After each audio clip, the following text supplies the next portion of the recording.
I think you've done one of the largest assignment fees I've ever heard of on a piece of land that you got from your secret list here. You get to talk to so many buyers of real estate, and I know it works both ways. You do a lot of coaching for them as well, but how did that deal go? I sent this guy a letter. He sent me a letter back, which is weird.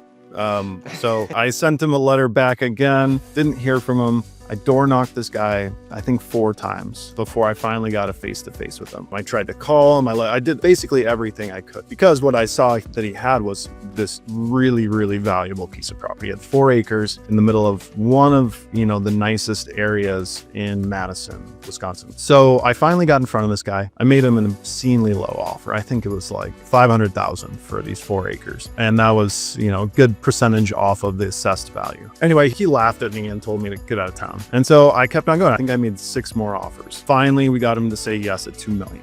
Part of that contract was, it was basically an option to purchase. We had a year. We had to get the property rezoned for multifamily because that was its ultimate highest, best use. After going back and forth with the city, zoning, all the things, and I'm brushing over a ton here because I had to learn a lot to kind of get all these pieces. I'd never done a development deal. I'd never learned how to transition zoning and kind of do that with a very conservative city.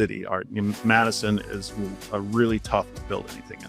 At the end of this, we sold that option to purchase to the end developer for $2.25 million. We walked with a $250,000 check, my partner and I. To date, still my largest assignment I've ever done, which was on land. And, I normally work on houses, and definitely largest spread deal that I've ever done. Really it all came down to the quality of the lead. It's like I knew I didn't have to target this guy anymore. I knew he had a really nice asset and I knew he wanted to sell. His sister passed away. She had given him the property and kind of all the pieces were there. And I just dove deeper and deeper and deeper and deeper. And my reward was $250,000.